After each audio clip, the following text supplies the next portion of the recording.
नमस्कार बच्चों।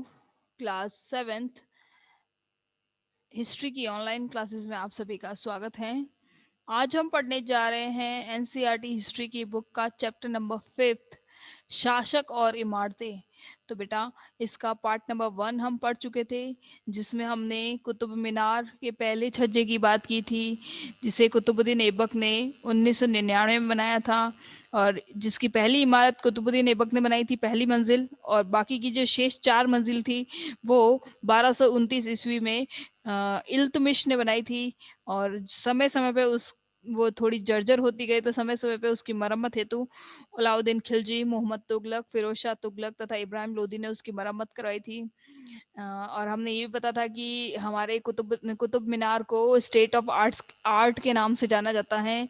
फिर उसके बाद में हमने ये पढ़ा था बेटा कि किस तरीके से अनुप्रस्थ तोड़ा निर्माण पद्धति है, यानी कि जो दरवाजे हुआ करते थे, जो किले हुआ करते थे, उन किलों के बड़े बड़े दरवाजे किस तरीके से बनाए जाते थे। ये कोई पारिष्कृत या पारंगत कारीगर ही इनको बना पाता था। तो उन्होंने उन दरवाजों, उन खिड़कियों के निर्माण के लिए अनुप्रस्थ टोड़ा निर्माण पद्धति का प्रयोग किया। इसके अलावा हमने ये भी बताया था कि जो बावड़ियां बनाई जाती थी पुराने जमाने में, उन बावड़ियों में सबसे प्रसिद्ध बावड़ी कौन सी थी? तो राजस्थान की सबसे प्रसिद्ध बावड़ी रानी जी की बावड़ी, जो कि बूंदी में स्थित है, वो उनका निर्माण 1699 ईस्वी में रानी नाथावत जी ने किया था। इन सब के बारे में हमने पढ़ा था बेटा। फिर हमने 2 मंदिरों के बारे में चर्चा की थी, कंदरिया जी का महादेव जी का मंदिर, और दूसरा तंजावुर का राजराजेश्वर मंदिर। अब आज हम उसी के आगे पढ़ना शुरू करेंगे। तो बेटा, हमने जहाँ इस पार्ट को छोड़ा था, हम उसी के आगे कंटिन्यू करेंगे बेटा। चलते हैं। तो नेक्स्ट है, 12वीं शताब्दी में 2 प्रौद्योगिकी एवं शैली संबंधी परिवर्तन दिखाई पड़ने लग गए थे। वो कौन कौन से परिवर्तन थे, उनके बारे में देखते हैं बेटा। कि दरवाजों और खिड़कियों के ऊपर की जो अधिरचना थी, अधिरचना का भार कभी कभार मेहराबों के ऊपर डाल दिया जाता था। वास्तुकला में इसे छापाकार कहा जाता था। अंडरलाइन करना है आपको कि छापाकार किसे कहा जाता है। तो आपको बताना है कि कभी कभार जो अधिरचना का जो भार हुआ करता था, उनको मेहराबों के ऊपर डाल दिया जाता था, और उसी को छापाकार कहा जाता है बेटा। अब आपको ये चित्र दिख रहा होगा, इसे ही मेहराब कहा जाता है। ये जो चित्र नजर आ रहा है आपको, इसे मेहराब कहा जाता है। मेहराब का शुद्ध विशुद्ध रूप मेहराब के मध्य में, ये मध्य का भाग होता है, विशुद्ध रूप इसका है, जिसे डाट कहा जाता है। क्या कहा जाता है? डाट। समझ में आ गया। और आधारशिला, सबसे पहले डाट बनाया जाता है, आधारशिला इसकी डाट होती है, और फिर उसके बाद में दूसरा पूरा मेहराब तैयार किया जाता है। ठीक है। अब आगे चलते हैं। और दूसरी तरह का परिवर्तन क्या नजर आया बेटा? कि निर्माण कार्य में चूना पत्थर सीमेंट का प्रयोग बढ़ गया था। मैंने आगे बताया था, आगे हमने पढ़ा था कि 8वीं से 18वीं शताब्दी में कुछ ही ऐसी इमारतें हुआ करती थी जो पत्थर और चूना में निर्माण किया जाता था। तो उसमें से कुतुब मीनार एक थी। और जैसे जैसे 12वीं शताब्दी में हम पहुंचते गए, 8वीं के बाद में, वैसे वैसे चूना पत्थर का निर्माण कुछ ज्यादा बढ़ने लग गया था। यह उच्च श्रेणी की सीमेंट होती थी। मतलब अभी सीमेंट का प्रयोग किया जाता है, पहले जमाने में चूना पत्थर यूज किया जाता था। और चूना पत्थर की मजबूती भी सीमेंट के बराबर मानी जाती थी, जिसमें पत्थर के टुकड़ों को मिलाने से कंक्रीट बनती थी। इसकी वजह से विशाल ढांचों का निर्माण सरलता और तेजी से होने लग गया था। ये 2 परिवर्तन 12वीं शताब्दी में नजर आने लग गए थे। समझ में आ गया। अब आप देख रहे होंगे किस तरीके से निर्माण कार्य, यहाँ इस चित्र के अंतर्गत निर्माण कार्य नजर आ रहा है आपको। यहाँ निर्माण करवाया जा रहा है, किस तरीके से महलों का निर्माण किया जाता था। ठीक है। अब अपना अगला टॉपिक है अपना कि मंदिरों, मस्जिदों और हौजों का निर्माण। ठीक है। मंदिरों और मस्जिदों का निर्माण बहुत ही सुंदर तरीके से किया जाता था, क्योंकि वे उपासना के स्थल है। समझ में आ गया बेटा? मंदिर और मस्जिद कहाँ क्या है? तो ये हमारे उपासना के स्थल हैं, इसलिए इनको बहुत सुंदर तरीके से इनका निर्माण करवाया जाता था। वे अपने संरक्षक की शक्ति, धन, वैभव तथा भक्ति भाव का भी प्रदर्शन करते थे। समझ में आया? ये जो मंदिर है, ये किस किस का प्रदर्शन करते थे? एक तो जिन्होंने इसका बनाया है, उनके धन वैभव का, उनकी शक्ति का और उनके भक्ति भाव का प्रदर्शन करते थे ये मंदिर और मस्जिद। उदाहरण के लिए अगर राजराजेश्वर मंदिर ले लिया जाए, एक अभिलेख में इस बात का संकेत मिलता है कि इस मंदिर का निर्माण राजा राजदेव ने अपने देवता राज राजेश्वर की उपासना हेतु।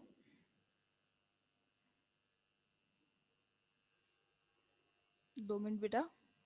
हम्म। अपने देवता राज राजेश्वर की उपासना हेतु किया गया था। ध्यान दें कि राजा और उसके देवता ने काफी मिलते जुलते थे। राजा और देवता का नाम काफी मिलता जुलता नजर आ रहा है। मंदिर का नाम भी भगवान राज राजेश्वर था, और देव राजा का नाम भी राजा राज राजेश्वर था। तो ऐसा क्यों? तो राजा ने इस तरह का नाम इसलिए रखा क्योंकि यह नाम मंगलकारी था, और राजा स्वयं को ईश्वर के रूप में दिखाना चाहता था। वो अपने आप को स्वयं भगवान का रूप दिखाना चाहता था। वो जनता से प्रेम करता था, जनता के लिए वो बहुत कुछ करना चाहता था। इसलिए उसने भी अपना नाम राजराजेश्वर रख दिया। धार्मिक अनुष्ठान के जरिए मंदिर में एक देवता राजा राजदेव, दूसरे देवता राज राजेश्वर का सम्मान करता था। सभी विशालतम मंदिरों का निर्माण राजाओं ने करवाया था। मंदिर के अन्य लघु देवता शासक के सहयोगियों तथा अधीनस्थों के देवी देवता थे। यह मंदिर शासक और उनके सहयोगियों द्वारा शासित विश्व का एक लघु रूप था। जिस तरह की से वे राजकीय मंदिरों में इकट्ठे होकर अपने देवताओं की उपासना करते थे, ऐसा प्रतीत होता था मानो उन्होंने देवताओं के न्याय प्रिय शासन को पृथ्वी पर ला दिया है। समझ में आया? मतलब वो लोग जिस तरीके से मंदिरों के, मतलब राजकीय मंदिर, बेटा राजकीय मंदिर बार बार शब्द आ रहा है, तो इसका अर्थ क्या हो गया? ऐसे ऐसे मंदिर जो राजा के अंडर में हुआ करते थे उन्हें राजकीय घोषित कर दिया जाता था। ठीक है? तो राजकीय जो मंदिर हुआ करते थे, उन मंदिरों में जो लोग इकट्ठे होकर जो देवताओं की जो उपासना करते थे, तो ऐसा लगता था जैसे देवताओं के जो न्यायप्रिय जो शासन है वो पृथ्वी पर आ गया है। मुसलमान सुल्तान तथा बादशाह स्वयं को भगवान के अवतार होने का दावा तो नहीं करते थे। मुसलमानों की जो सुल्तान या बादशाह हुआ करते थे वो स्वयं को भगवान का अवतार नहीं मानते थे, किंतु फारसी दरबारी इतिहासों में सुल्तान का वर्णन अल्लाह की परछाई के रूप में करते हैं। उन्होंने सुल्तान या बादशाह ने स्वयं को भगवान का अवतार नहीं बताया, जबकि जो इतिहासकारों, जो फारसी के लिखने वाले जो इतिहासकार थे, उन इतिहासकारों ने सुल्तान का जो नाम का जो वर्णन है, उस वर्णन को, उस नाम को अल्लाह की परछाई के रूप में दिखाया। दिल्ली के एक मस्जिद का अभिलेख इस चित्र के अंदर पता चलता है कि अल्लाह ने अलाउद्दीन को ही क्यों चुना था? क्योंकि उसके अतीत में महान विधिकर्ताओं मूसा और सुलेमान की विशिष्टताएं मौजूद थी। समझ में आ गया? आगे चलते हैं बेटा। ये आपको एक चित्र नजर आ रहा होगा, ये दिल्ली की जो जामा मस्जिद है उसका चित्र है। ठीक है? ये दिल्ली की जामा मस्जिद का चित्र है। ये दिल्ली राजधानी में बनाया गई थी, और ये जहानाबाद में, शाहजहानाबाद दिल्ली की एक जगह का नाम है, जहाँ 1650 से 1656 में शाहजहां ने बनाई थी जामी मस्जिद, जिसे आजकल जामा मस्जिद के नाम से जाना जाता है। ठीक है बेटा? तो ये बीच का जो मेहराब वाला पोर्शन है उसको एक विस्तारित रूप से इस तरीके से दिखाया जाता था कि वहां इस तरीके का शेप दिया गया था। समझ में आ गया सबको? अब आगे चलते हैं। अब आगे इन्होंने ये बताया कि अलाउद्दीन खिलजी को ही भगवान ने शासक इसलिए चुना था क्योंकि उसके अंदर मूसा और सुलेमान की विशिष्टताएं मौजूद थी। विशिष्टताओं से तात्पर्य बेटा क्या होता है? विशिष्टताओं से तात्पर्य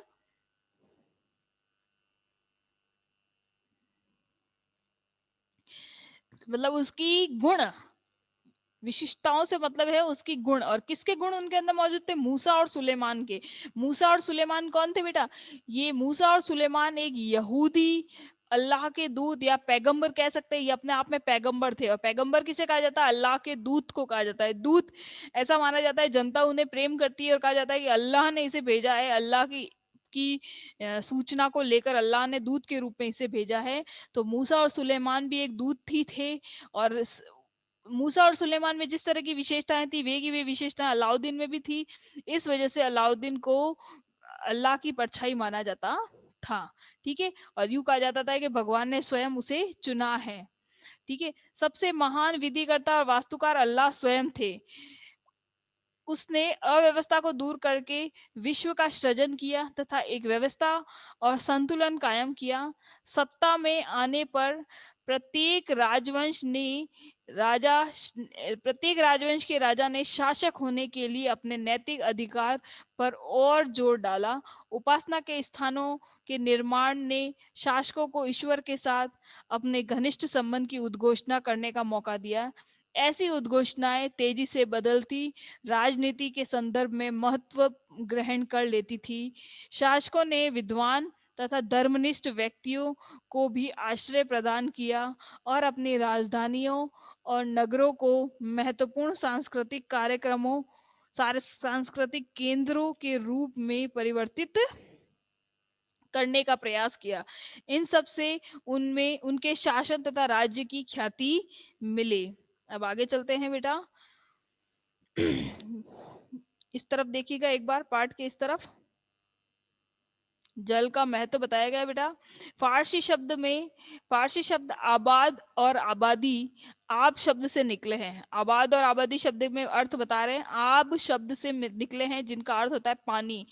आबाद आबाद शब्द उस जगह के लिए इस्तेमाल होता है जहां बसावट हो, है ना।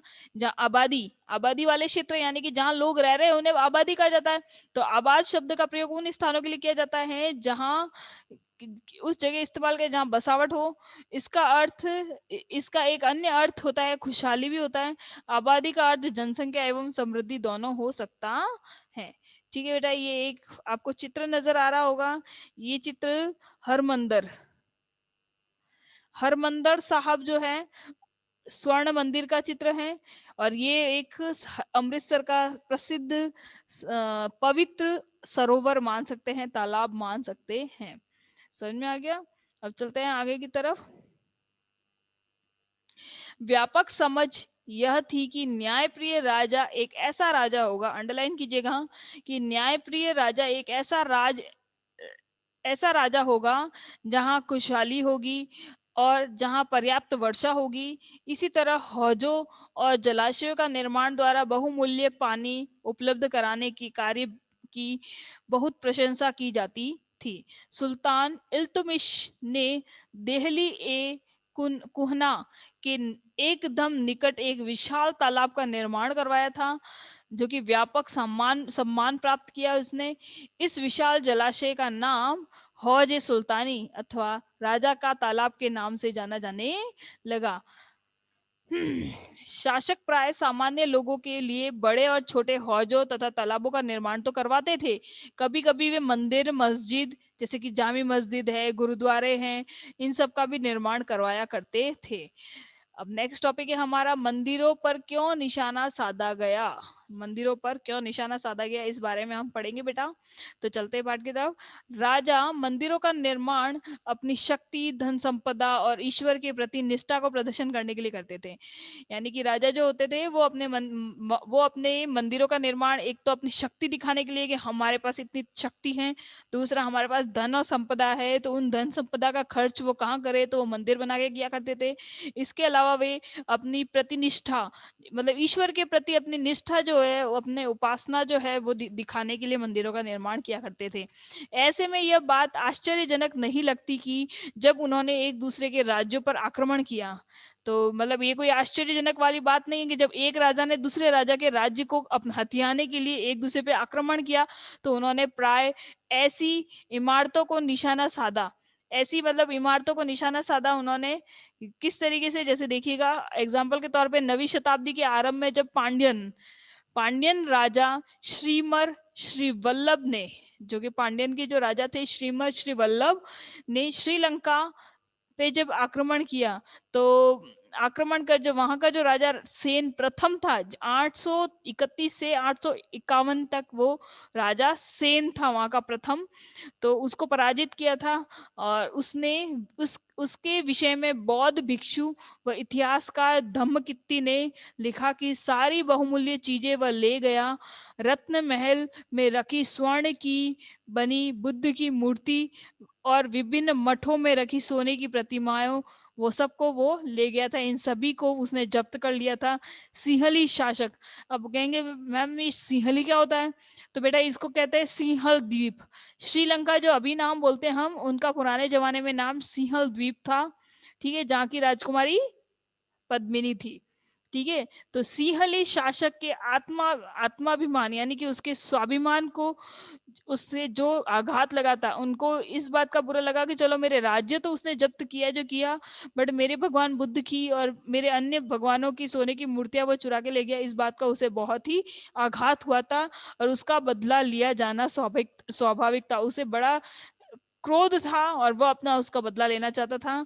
अगले सिंहली शासक, पहला शासक तो सेन प्रथम था, और सिंहल द्वीप का जो अगला शासक था सेन द्वितीय ने अपने सेनापति को पांड्यों की राजधानी मदुरई पर आक्रमण करवाया। जिन्होंने अपने उनके सिंहल द्वीप को लूटा था, उन पांड्यों की राजधानी मदुरई थी, उस मदुरई पे आक्रमण करने का आदेश दिया। बौद्ध इतिहासकार ने लिखा कि इस अभियान में बुद्ध की स्वर्ण मूर्ति को ढूंढ निकालने और वापस लाने हेतु महत्वपूर्ण प्रयास किए गए थे। बुद्ध की स्वर्ण मूर्ति कहाँ ढूंढनी थी? पांडियन के पास से ढूंढनी थी। क्यों? पांडियन सिंहल द्वीप पर अपना युद्ध कर उनके भगवान बौद्ध की स्वर्ण मूर्ति चुरा कर लेके चले गए थे। इसी तरह 11वीं शताब्दी के आरंभ में जब चोल राजा राजेंद्र प्रथम ने अपनी राजधानी में शिव मंदिर का निर्माण करवाया था, तो उसने पराजित शासकों से जब्त की गई जो उत्कृष्ट प्रतिमाओं से जितनी भी प्रतिमाएं थी उन सब से उस मंदिर को भर दिया था। एक अधूरी सूची में नीचे चीजें सम्मिलित थी। चालुक्यों से प्राप्त एक सूर्य पीठिका, मतलब वो उसने अन्य राजाओं से क्या क्या चोरी किया था। जो राजा राजेंद्र प्रथम था, उन्होंने अन्य लोगों से जो जो चोरी किया वो सब उन्होंने शिव मंदिर के निर्माण में लगा दिया था। और वो सारी मूर्तियों में कौन कौन सी मूर्तियां थी? एक तो थी सूर्य पीठिका, एक गणेश जी की मूर्ति, दुर्गा की कई मूर्तियां थी, पूर्वी चालुक्यों से प्राप्त एक नंदी की मूर्ति थी, उड़ीसा के कलिंगों से प्राप्त भैरव, जो भैरव क्या होता है? शिव जी का ही एक रूप माना जाता है, उसकी मूर्ति थी, तथा भैरवी की भी एक प्रतिमा थी, और बंगाल के पालों से प्राप्त काली की मूर्ति भी उसने शिव मंदिर में अपनी सजा दी थी। गजनी गजनी को गजनी का सुल्तान महमूद राजेंद्र प्रथम का समकालीन था। समकालीन यानी कि दोनों का साथ साथ समय काल यानी साथ साथ चलता था उनका समय काल। भारत में अपने अभियानों के दौरान उसने पराजित राजाओं के मंदिर को अपवित्र किया। अपवित्र के किस तरीके से कर सकते हैं? खून खराबे से बेटा। तो गजनी एक मुस्लिम मुस्लिम सुल्तान था। राजेंद्र प्रथम एक हिंदू सुल्तान था। इन दोनों के मध्य जब युद्ध हुआ तो उन्होंने, गजनी ने कोशिश की कि राज राजेंद्र के जो मंदिर हैं उन्हें अपवित्र किया जाए, धन और मूर्तियों को लूट लिया जाए। उस समय सुल्तान महमूद कोई बहुत महत्वपूर्ण शासक नहीं माना जाता था, लेकिन मंदिरों को नष्ट करने और खास तौर से सोमनाथ जी का मंदिर था, उसने एक महान इस्लामी योद्धा के रूप में श्रेय प्राप्त करने का प्रयास किया। मतलब उसने एक बहुत बड़ा मंदिर, सोमनाथ जी के मंदिर को लूटने की कोशिश की, और इसी लूट में वो एक महान इस्लामिक योद्धा के नाम से ही जाना गया। मध्ययुगीन राजनीतिक संस्कृति में ज्यादातर शासक अपने राजनीतिक बल और सैनिक सफलता का प्रदर्शन पराजित शासकों के उपासना स्थलों पर आक्रमण करके उन्हें लूट कर करते हैं। मतलब जो मध्ययुगीन जो राजा थे, वो अपने बल और अपनी ताकत का प्रदर्शन किस तरीके से करते थे? अपने से छोटे राजाओं के मंदिरों को लूट कर करते थे। समझ में आ गया? तो बेटा आज की क्लास में इतना ही। अब नेक्स्ट क्लास में हमने आज जहाँ स्टॉप किया है वहीं से आगे कंटिन्यू करेंगे। तो आज की क्लास में इतना ही। आज अभी हम खत्म करते हैं।